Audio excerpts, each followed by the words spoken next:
আধার ৩৪। গল্পের নাম প্ল্যানচ্যাট।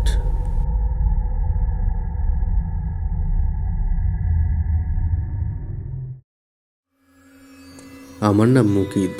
আমি কখনোই ভৌতিক বা অদ্ভুত ঘটনার প্রতি বিশ্বাস করতাম না, বরং সবসময় এসব বিষয়কে কল্পনা বা ছেলেমানুষি ভাবতাম।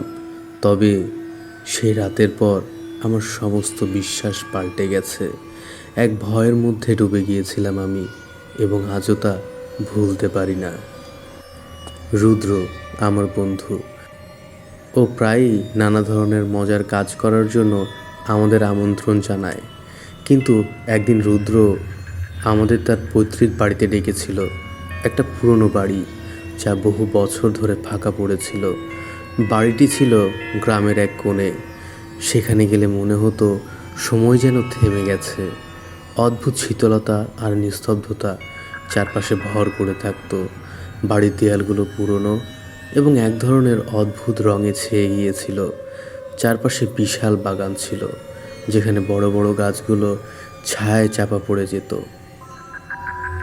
আমরা আমি, ইমন, সারা এবং রুদ্র একদিন ঠিক করলাম এই রাতেই যাব সেখানে। রুদ্র বলল, চল প্ল্যানচ্যাট করি, ভয় পাস না, এটা স্রেফ মজা। আমি তেমন কোনো ভয় পাইনি, কারণ আমি এসব ভূত প্রেতের গল্পের প্রতি বিশেষ কিছু বিশ্বাস করতাম না। আমাদের গ্রুপের সবারই নিজেদের মধ্যে এক ধরনের উৎসাহ ছিল। সবাই হেসে বলেছিলাম, হ্যাঁ চল, মজা হবে। রাত 12টা। বাড়ির ভেতরে একটা নিঃশব্দ পরিবেশ।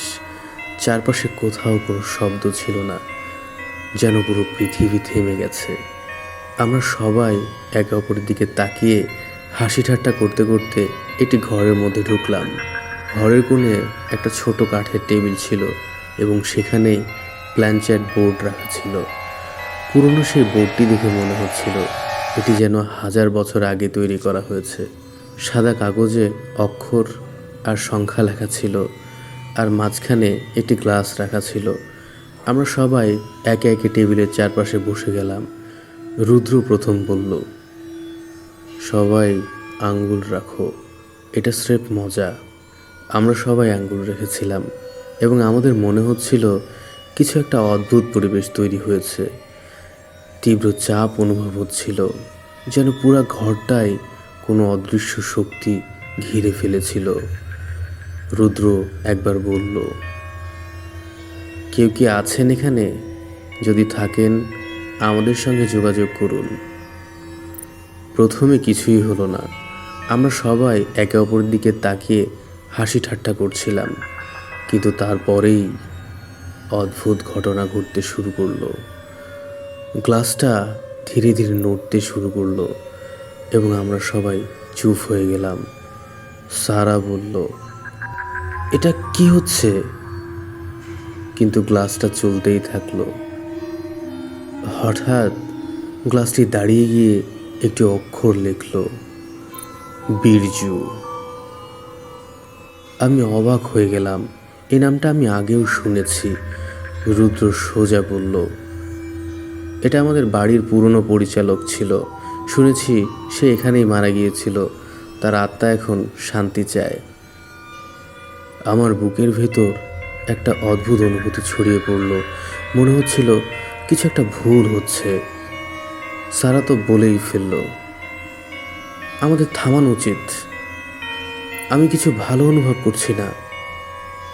কিন্তু আমরা শুনিনি। রুদ্র আবার জিজ্ঞাসা করল, আপনি এখানে কি চান? গ্লাস ধীরে ধীরে নড়ল এবং লেখল, পরিত্রাণ। এবার সারা একদম চুপ হয়ে গেল। আমাদের মনে হতে লাগলো কিছু একটা ঘটতে যাচ্ছে, কিন্তু আমরা কেউই সেটা প্রকাশ করলাম না।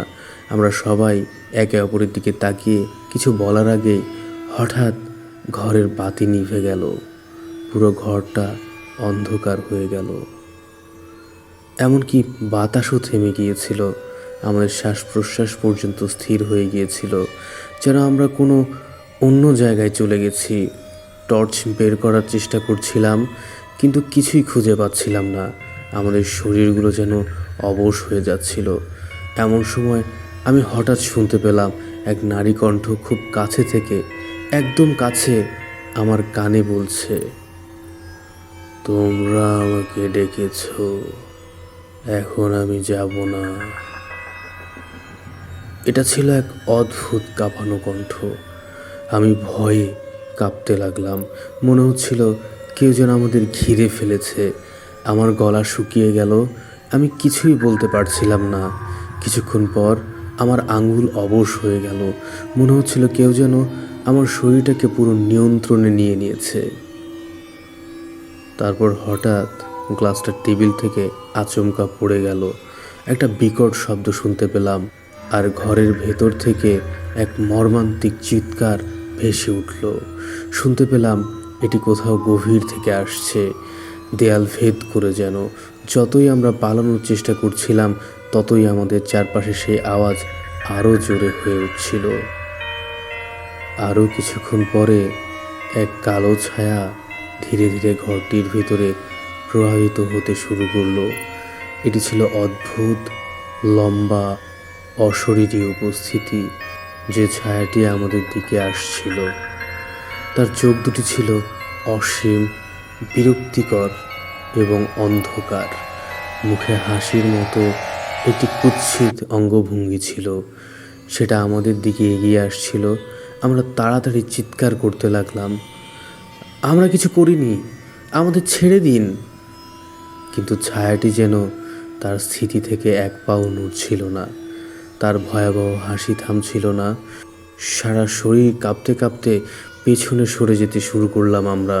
কিন্তু দরজা বন্ধ হয়ে গেল, জানালা বন্ধ হয়ে গেল। কোনোভাবেই বের হতে পারছিলাম না। আমরা কেবল ভয় পেয়ে ঘর থেকে বের হওয়ার চেষ্টাই করছিলাম, কিন্তু কিছুতেই কিছু হচ্ছিল না। ছায়াটি যেন আমাদের ঘিরে ফেলেছিল। আধা ঘন্টা পর দরজার শব্দ শুনতে পেলাম। দরজাটি খুলে গেল। আমরা সবাই একসাথে দৌড়ে বেরিয়ে এসে সোজা বাড়ির বাইরে চলে গেলাম। আমাদের হাঁটু অবশ, শরীরের মধ্যে এক অজানা শীতলতা ছড়িয়ে পড়েছিল। পরের দিন রুদ্র বলল, ওর দাদা পুরনো ডায়েরি পেয়েছে। ডায়েরিতে লেখা ছিল, এই বাড়ির মাটির নিচে একটি লাশ পোতা আছে। তাকে শান্তি দেওয়া না হলে সে কাউকে ছাড়বে না। তার খোঁজ করতে পারলে সে শান্তি পাবে, কিন্তু যদি তাকে অগ্রাহ্য করা হয় তবে সে কাউকেই পরিত্রাণ দেবে না। আজও মনে হয় আমরা যদি আরও কিছু সময় সেখানে থাকতাম, হয়তো কখনো জীবিত ফিরে আসতাম না।